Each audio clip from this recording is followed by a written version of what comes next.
முன்னொரு காலத்தில் ஒரு குமார் என்ற நபர் வாழ்ந்து வந்தார். அவர் நேர்மையானவராகவும் உண்மையானவராகவும் இருந்தார். ஒரு நாள் அவரது மனைவி கீர்த்திகா தளபதியின் மனைவியுடன் ஆலமரத்தின் நிழலில் பேசிக் கொண்டிருந்தாள். அப்போது, எனது கணவர் எனக்கென ஒரு குளியல் அறை கட்டியுள்ளார் என்று கூறியதை கேட்டதும் அந்த கீர்த்திகா கோபத்துடன் எழுந்து வந்து விட்டாள். அவள் தனது கணவனிடம், எனக்கென ஒன்றும் இல்லை, நீங்கள் சம்பாதிப்பது எனக்கு போதவில்லை என்று சண்டை போட்டாள். இதை கேட்டதும் குமாரின் மனம் வருந்தியது. அடுத்த நாள் தளபதியின் மனைவி தனது மோதிரத்தை இழந்துவிட்டாள். அதை தேடி ஆலமரத்தில் இருந்த குமாரிடம் வந்து கேட்டாள். அப்போது குமார் அவள் ஆடையில் இருந்த கிழிந்த ஓட்டையை பாயிண்டிங் செய்து, ஓட்டை என்று கூறினார். அவள் இதை ஒரு புதிராக எண்ணினாள். அந்த குளியல் அறையில் இருந்த ஓட்டை நினைத்து அங்கே சென்றாள். அங்கு மோதிரம் கிடைத்தது. அவள் ஆச்சரியப்பட்டு குமாரிடம் வந்து நன்றி என்று கூறிவிட்டு சென்றாள். பின்னர் இதை தனது கணவனிடமும் கூறினாள். அந்நாளில் தளபதி வேலை செய்யும் கோட்டையில் உள்ள 40 புதையல் பெட்டிகள் யாரோ திருடி சென்றனர். அதை நினைத்து மன்னர் வருத்தத்துடன் இருந்தார். அதை கண்ட தளபதி, ஒருவர் எதிர்காலத்தை கூறக்கூடியவர் இருக்கிறார், அவர் குமார் என்று கூறினார். அதை கேட்ட மன்னர் குமாரை அழைத்து வரச் சொன்னார். குமாரை அரண்மனைக்கு அழைத்து வந்து, எனது 40 புதையல் பெட்டிகள் காணவில்லை, அதை நீ கண்டுபிடித்து தர வேண்டும் என்று கூறினார். அதை கேட்ட குமார், அதை நான் கண்டுபிடித்து தருகிறேன், ஆனால் எனக்கு 40 நாட்கள் அவகாசம் வேண்டும் என்றார்.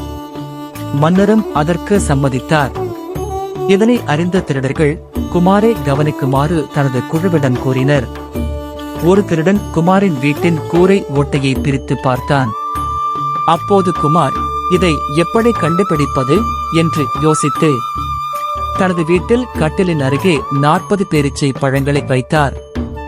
ஒவ்வொரு நாளும் ஒரு பழம் சாப்பிட்டு யோசிப்போம் என்று நினைத்தார். முதல் நாள் ஒரு பழத்தை எடுத்தவுடன் ஒன்று மாட்டிக்கொண்டது என்று கூறினார். இதை கேட்ட திருடன் பயந்தான். தன்னைத்தான் சொல்கிறார் என்று நினைத்து ஓடி தனது குழுவிடம் கூறினான். அடுத்த நாள் 2 திருடர்கள் அனுப்பப்பட்டனர். 2ஆம் நாள் குமார் 2 மாட்டிக்கொண்டது என்று கூறினார். இதை கேட்ட அந்த இருவரும் பயந்து ஓடி வந்தனர்.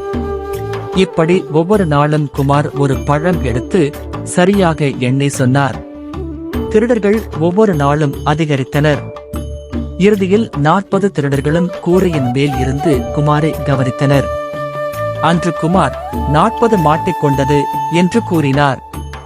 இதை கேட்ட 40 பேரும் பயந்து குமாரிடம் மண்டியிட்டு, தயவு செய்து எங்களை மன்னியுங்கள், எங்களை மன்னரிடம் சொல்ல வேண்டாம், நாங்கள் புதையலை உங்களிடம் ஒப்படைக்கிறோம் என்று வேண்டினர்.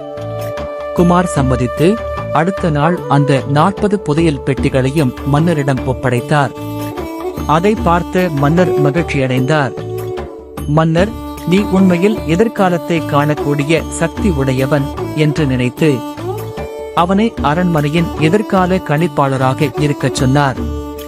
அப்போது குமார், அந்த 40 திருடர்களை கண்டுபிடிப்பதில் எனது சக்திகள் அனைத்தும் முடிந்துவிட்டன, இப்போது நான் ஒரு சாதாரண மனிதன்தான் என்றார்.